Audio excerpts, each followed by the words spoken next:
증거도 명확해. 근데 문제가 뭐냐면은 상간자가 원고 배우자가 결혼했는지 알았다는 증거는 있습니까? 하면 없대요. 그거는. 그거라면 소송 못하죠. 그런 경우에는. 나 몰라서 미혼인 줄 알고 만났어 라고 하면은 패소해요.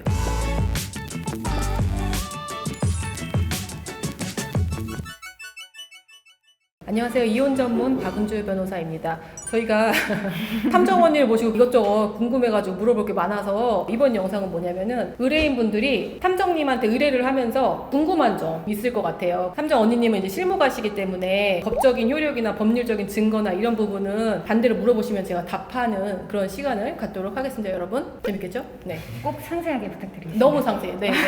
어떤 것들을 많이 질문을 하세요? 첫 번째는 네. 변호사님 영상에도 있어요. 네. 변호사 선택할 때 네네. 어떤 기준으로 선택을 해야 되는지. 아. 근데 제가 말씀드리는 거는 네. 피드백이 잘 되는 변호사를 선택을 해라 말씀을 드려요. 잘 말씀해 주는 게 뭐냐면은 변호사랑 직접적으로 소통을 할 수 있는 채널이 있는지 여부를 조금 확인을 하셔야 될 것 같아요. 네. 그렇죠?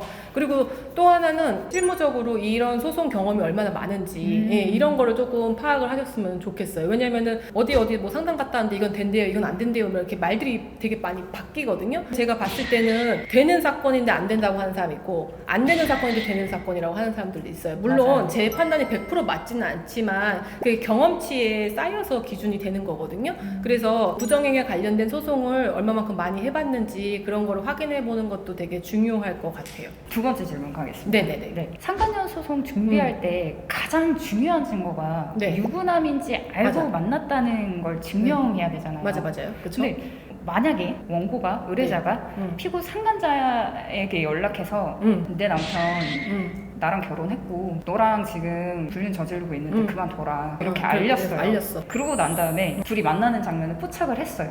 그런 경우에 이게 증명이 되는지. 굉장히 많이 실무에서 많이 문제가 되는 건데요. 보통 경고를 한다고 해서 그 즉시 헤어지는 사람들은 없다고 보시면 돼요. 어떻게 더 조심히 만날까? 어떻게 더 숨을까? 이런 거를 둘이 논의하거든요, 사실은. 근데 이제 소송에서 어떻게 나오냐면은 내가 경고했어. 근데 다음날 만났어. 옳다구나 이걸로 해서 증거로 상간소송을 제기를 했는데 둘이 식사를 하거나 둘이 만나서 차를 마시거나 뭐 이 정도의 증거였다고 하면은 그 사람들이 반드시 나와서 뭐라고 반박하냐면은 내가 유부남 유부녀인지 모르고 만났었는데 배우자라는 사람으로부터 연락을 받아서 내가 너무 황당하고 빡쳐가지고 사실관계를 확인하기 위해서 너의 배우자를 만난 거야. 데이트나 연인으로서의 행위는 절대 아니었어 라고 얘기할 가능성이 굉장히 높기 때문에 단순히 요거 만난 거 그거 가지고 부족해요. 그러면 저 네. 여기서 추가적으로 궁금한 게 이 사실을 알고 나서 그 다음날에 상간녀 집으로 갔어요. 그러면 어떻게 될까요? 그것도 마찬가지. 뭐라고 나오냐면요. 너의 배우자가 나는 싫다고 했는데 무작정 찾아왔어.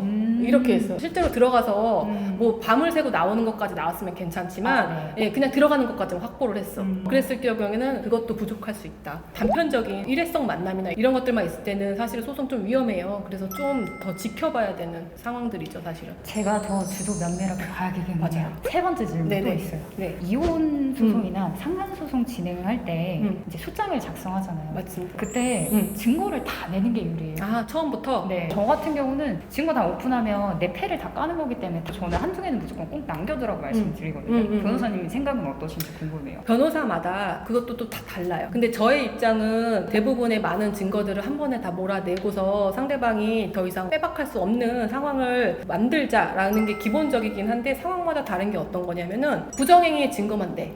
그러고 나서 상대방이 나는 유부남 유부녀인지 몰랐는데 하면서 기각을 구해. 그러면은 우리가 유부남 유부녀인지 알았다는 두 사람 간의 카톡을 남겨놓다가 그 다음에 증거로 제시를 하면서 괘씸죄를 유발할 수 있는 그런 전략도 가능은 한 거죠.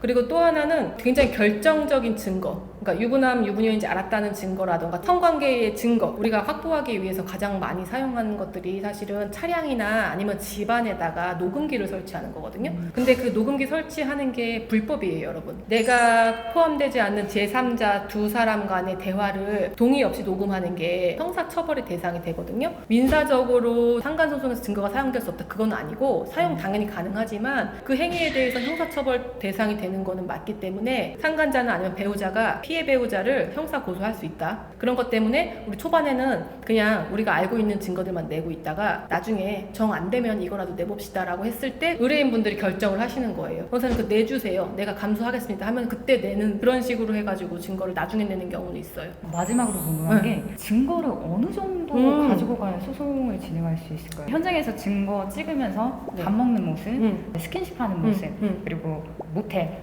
아니면 상간자의 집에 들락거리는 거 최소 3일 이상. 맞아요. 네, 마지막으로 상간자의 정보까지 확보가 되면 변호사님한테 말씀을 드리라고 맞아요, 해요. 맞아요. 근데 이제 그런 것들이 확보를 했어. 그래서 왔어. 증거도 명확해. 근데 문제가 뭐냐면은 상간자가 원고 배우자가 결혼했는지 알았다는 증거는 있습니까? 하면 없대요, 그거는.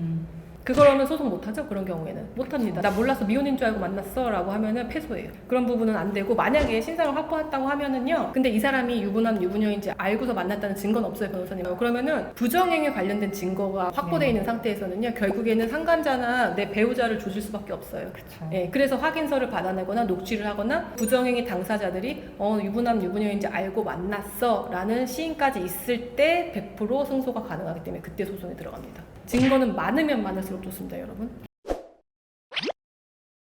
오늘은 원장님 실제로 의뢰인분들하고 만나시면서 변호사가 답변해 줄 수 있는 부분에 대해서 제가 질문을 받고 답변을 하는데 조금 도움이 되셨을지 모르겠어요. 네, 오늘 영상이 유익하셨다면요, 구독과 좋아요 눌러주세요. 안녕. 안녕.